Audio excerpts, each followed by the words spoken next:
Welcome to reality and knowledge account. Class number strategy হচ্ছে 12।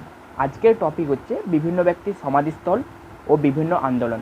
বিভিন্ন এক্সামে আমরা দেখে থাকি যে সুন্দরলাল বহুগুণা কোন আন্দোলনের সঙ্গে যুক্ত, জঙ্গল বাঁচাও আন্দোলন কবে হয়েছিল। তো এগুলো আমরা বিভিন্ন এক্সামে আমরা দেখতে পেয়ে থাকি। তো প্রথমেই আমি সবার কাছে সরি চেয়ে নিচ্ছি। তো আমার ক্লাসটা কিছু প্রবলেমের জন্য কয়েকটা দিন অফ ছিল। তো আজ থেকে ক্লাসটা কন্টিনিউ করছি। তো আমরা টিক্সের সাথে এগুলো সহজেই মনে রাখতে পারি। তো ফার্স্ট, পিভি নরসিংহ রাও এর সমাধিস্থল। পিভি নরসিংহ রাওয়ের সমাধিস্থল হচ্ছে কি? বীরভূমি, না শক্তিস্থল, না রাষ্ট্রীয় স্মৃতি, না মহাপ্রণয় ঘাট? তো এটার অ্যান্সার হচ্ছে রাষ্ট্রীয় স্মৃতি। রাষ্ট্রীয় স্মৃতি। তো আমরা এটা কীভাবে রিলেট করব? বলি না পশ্চিমবঙ্গের রাষ্ট্রের সীমা কতটা, রাষ্ট্রের সীমা কতটা, না না এই রাজ্যের সীমাটা কতটা ভূগোলে আমরা পড়ে থাকি। তো সেই রাষ্ট্র থেকে রাষ্ট্রীয়, আর সীমা থেকে নরসিংহ রাও। তো নেক্সট হচ্ছে চন্দ্রশেখরের সমাধিস্থল। চন্দ্রশেখরের হচ্ছে সমাধিস্থল হচ্ছে জননায়ক স্থল।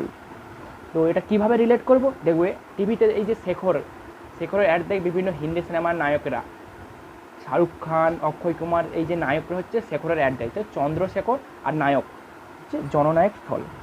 লাল বাহাদুর শাস্ত্রীর সমাধিস্থল, হ্যাঁ, লাল বাহাদুর শাস্ত্রী হচ্ছে সমাধিস্থল হচ্ছে বিজয় ঘাট। বিজয় ঘাট। তো কিভাবে এটা আমরা রিলেট করব? বলে না বাহাদুরের মতো তুই জয় করে এলি, বাহাদুরের মতো তুই জয় করে এলি। তো জয় থেকে বিজয়, আর বাহাদুর, লাল বাহাদুর শাস্ত্রী হচ্ছে বিজয় ঘাট। নেক্সট হচ্ছে মহাত্মা গান্ধীর সমাধিস্থল। মহাত্মা গান্ধীর সমাধিস্থল হচ্ছে রাজঘাট। মহাত্মা গান্ধীর সমাধিস্থল হচ্ছে রাজঘাট। কীভাবে মনে রাখবো? মহারাজা, মহারাজা, মহা থেকে মহাত্মা আর রাজা থেকে রাজঘাট।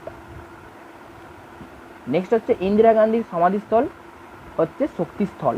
তো কীভাবে আমরা রিলেট করব? এই যে ইন্দ্র, আমরা বলি না যে শরীরে পঞ্চ ইন্দ্রিয় ঠিক থাকলে তার শক্তিটা বেশি, সে সব দিক থেকে শক্তিমান হয়। পঞ্চ ইন্দ্রিয় ঠিক থাকলে সেই শক্তি থেকে শক্তি, আর ইন্দ্রিয় থেকে ইন্দিরা। তার নেক্সট হচ্ছে জওহরলাল নেহরুর সমাধিস্থল হচ্ছে শান্তিবন।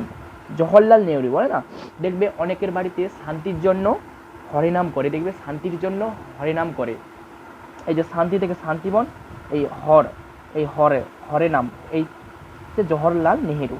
তো রাজীব গান্ধীর সমাধিস্থল হচ্ছে বীরভূমি। রাজীব গান্ধী, এই রাজীব, এই জীব আর হচ্ছে বীর, জীব আর হচ্ছে বীর, এভাবে আমরা রেড করতেই পারি। তো নেক্সট হচ্ছে মুরারজি দেশাইয়ের সমাধিস্থল। মুরারজি দেশাইয়ের সমাধিস্থল হচ্ছে অভয় ঘাট। কীভাবে আমরা এটা রিলেট করবো? জানো না, যারা দেশের জন্য কাজ করে তাদের কোনো ভয়, মানে অভয় থেকে তারা দেশের জন্য লড়ে। ভয় থাকলে তারা দেশের জন্য লড়তে পারে না, তাই তো? সে অভয়, ভয় থেকে, আর দেশ থেকে দেশাই, মুরারজি দেশাই। তার নেক্সট হচ্ছে ডক্টর রাজেন্দ্র প্রসাদ। হ্যাঁ, এই যে প্রসাদ, এই যে প্রসাদ আর হচ্ছে প্রয়াণ, প্রসাদ আর প্রয়াণ হচ্ছে দুটো একই রকম ওয়ার্ডের মতো। তো এইভাবে আমরা রিলেট করতেই পারি। আমরা যখন অপশন দেখবো, অপশন দেখেই আমরা রিলেট করতে পারি। তো নেক্সট হচ্ছে ডক্টর বি.আর. আম্বেদকরের সমাধিস্থল হচ্ছে চৈত্যভূমি। তো আমরা ইতিহাসে পড়েছি যে আগেকার দিনে ভূমিতে কর দিতে হতো। এই যে ভূমিতে হচ্ছে জমি, জমিতে হচ্ছে কর দিতে হতো। এই যে আম্বেদকর আর হচ্ছে ভূমি। তো এইভাবে আমরা খুব সহজেই রিলেট করতে পারি। নেক্সট হচ্ছে গুজারিলাল নন্দের সমাধিস্থল। এই যে নন্দ, এই যে গুজারিলাল নন্দ আর হচ্ছে নারায়ণ ঘাট। নন্দ আর নারায়ণ, দন্তেন্য আর দন্তেন্য, এভাবে আমরা রিলেট করতে পারি। নন্দ, গুজারিলাল নন্দ আর নারায়ণ ঘাট। নেক্সট হচ্ছে এপিজে আব্দুল কালামের সমাধিস্থল হচ্ছে রামেশ্বরম। এই যে এপিজে, এই যে এপিজে থেকে পিজি, দেখবেন পিজিতে নিয়ে গেলে আমরা কি বললাম? আত্মা ভগবানকে স্মরণ করি, আত্মা ভগবানকে বা আল্লাহকে স্মরণ করি, তাই তো? আমরা দেখবে পিজিতে কোনো খারাপ হচ্ছে কন্ডিশনে রুগীকে নিয়ে গেলে আমরা বিভিন্ন আল্লাহ ভগবানের কাছে আত্মা স্মরণ করি। এই যে স্মরণ, হ্যাঁ স্মরণ করি, তাই তো? এই যে পিজি আর হচ্ছে সরম থেকে রামেশ্বরম, খুব সহজেই রিলেট করা যায়। তো এপিজে আব্দুল কালামের সমাধিস্থল হচ্ছে রামেশ্বরম। অটল বিহারী বাজপেয়ীর সমাধিস্থল হচ্ছে স্মৃতিস্থল। বলে না, দেখবে কীভাবে আমরা রিলেট করে দেবে? বাজ পড়লে দেখবে, বাজ পড়লে অনেকে স্মৃতি হারিয়ে ফেলে বা স্মৃতিশক্তি হারিয়ে ফেলে। বাজ পড়লে অনেকে স্মৃতিশক্তি হারিয়ে ফেলে বা স্মৃতিতে চাপ পড়ে। বাজ, এই যে বাজ আর হচ্ছে স্মৃতি। আচ্ছা, দেবিলাল চৌধুরী। তো দেবিলাল চৌধুরীর হচ্ছে সংঘর্ষস্থল। দেবীলাল চৌধুরীর হচ্ছে সমাধিস্থল হচ্ছে সংঘর্ষস্থল। তো কীভাবে মনে রাখবো? বিভিন্ন সঙ্গে দেবীর পুজো হয়, বিভিন্ন দেবীর পুজো হয়, দেবীর সঙ্ঘ, এই যে ক্লাব, আমরা ক্লাবগুলোকে সঙ্ঘ বলি, দেখবে আমরা সবাই জানি দেবী বিভিন্ন সঙ্গে আমরা দেবীর পুজো করি। তো সেই দেবী থেকে দেবী আর হচ্ছে সংঘর্ষস্থল। তো নেক্সট হচ্ছে জগজ্জীবন রামের সমাধিস্থল। জগজ্জীবন রামের সমাধিস্থল হচ্ছে সমতাস্থল। তো কীভাবে এটা মনে রাখবো? বলে না জীবনে সমতা ফেরাতে হবে, জীবনে না সমতা ফেরালে খুব অসুবিধা হবে। সমতা মানে হচ্ছে ব্যালেন্স, বলে না জীবনে সমতা ফেরাতে হবে, নাহলে খুব সমস্যা আছে। এই যে জীবন আর হচ্ছে সমতা থেকে সমতাস্থল। আর রবীন্দ্রনাথ ঠাকুরের সমাধিস্থল তো সবাই আমরা জানি, নিমতলা ঘাট।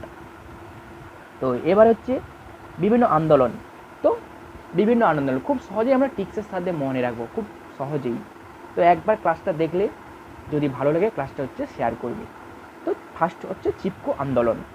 তো চিপকো আন্দোলন 1973 সালে হয়। চিপকো আন্দোলন 1973 সালে হয় উত্তরাখণ্ডে। নেতা হচ্ছে চণ্ডীপ্রসাদ ভট্ট, সুন্দরলাল বহুগুণা। কারণ হচ্ছে হিমালয়ের বন ধ্বংসের হাত থেকে রক্ষা করা। তো চিপকো আন্দোলন। তো কীভাবে আমরা মনে রাখবো সালটা? তো দেখবে একটা চিপস, আমরা চিপস মনে করবো। তো একটা চিপসের দাম ন্যূনতম 10 টাকা, ঠিক আছে, তাই তো 10 টাকা। তাহলে এই 1973 হচ্ছে 7 যুক্ত 3, তখন কত হলো? 10। তাহলে কত হলো? একটা চিপসের দাম হচ্ছে 10 টাকা, তাহলে 7 3 কত, যোগ করলে হচ্ছে 10। তাহলে আমরা যখনই অপশন দেখবো বলেছিল যে চিপস থেকে চিপকো, আর 1973 7 3 10, তাহলে 10 টাকা। তাহলে 1973 সালে হয়। এই যে চন্দ্রীপ্রসাদ ভট্ট আর সুন্দরলাল বহুগুণা, কীভাবে আমরা রিলেট করব?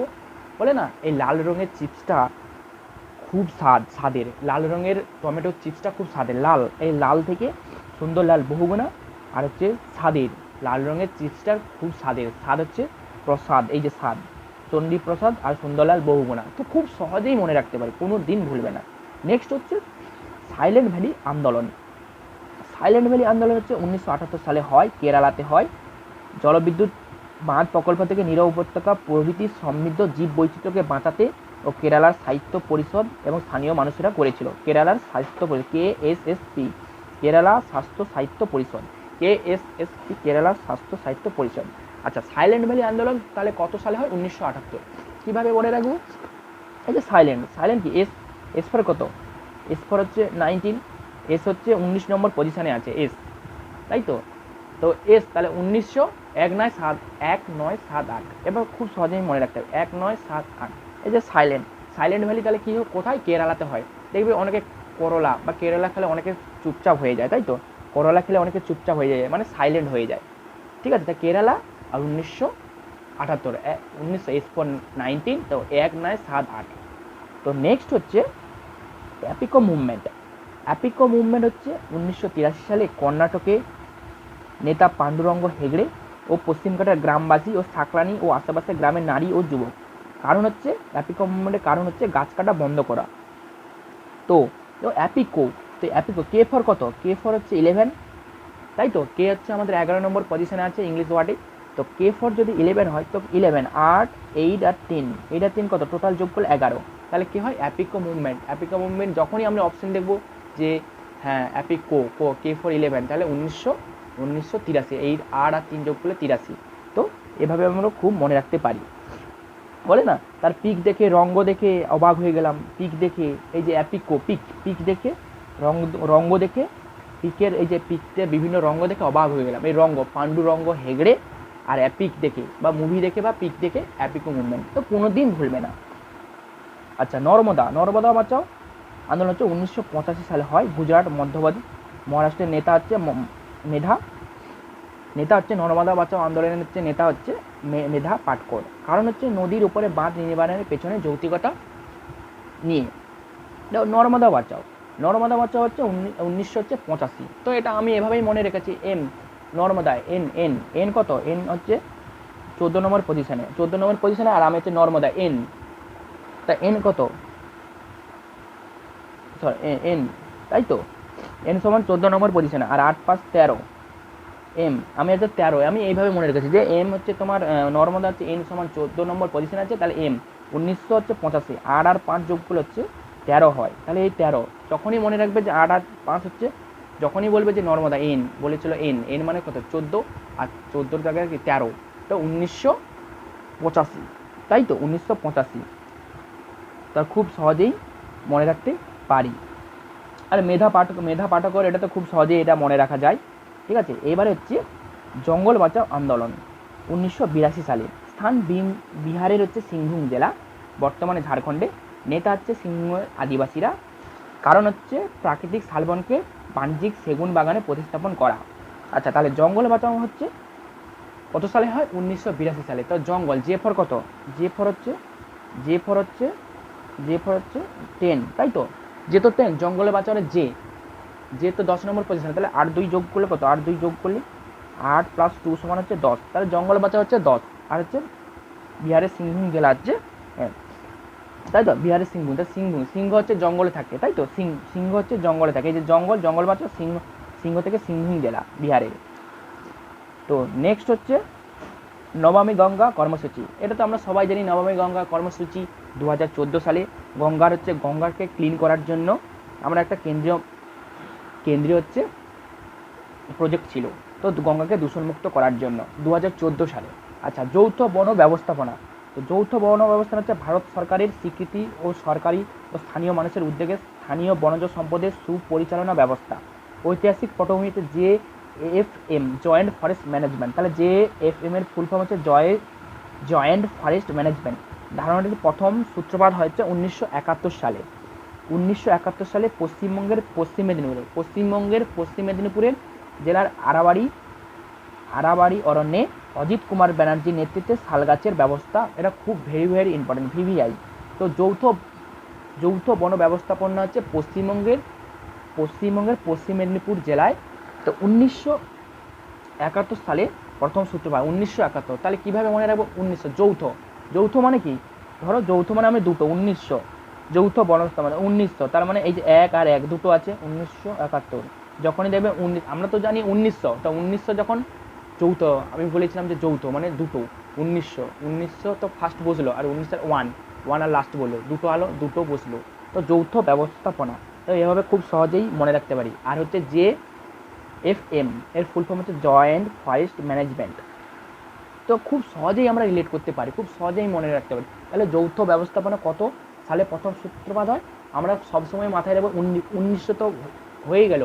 তো যৌথ বলেছিল, যা যৌথ মানে দুটো, তাহলে একটা তাহলে লাস্টে বসবে। তাহলে যখনই আমি অপশানে দেখবো 1900 আর লাস্টে 1, তার আগে দেখবে ঠিক মনে এসে যাবে অপশানটা 1971। তো খুব সহজে এইভাবে আমরা রিলেট করতে পারি। তো যদি থ্যাংক ইউ, এখানেই ক্লাসটা শেষ করলাম। যদি ক্লাসটা ভালো লাগে, ক্লাসটা হচ্ছে সবার কাছে শেয়ার করবে।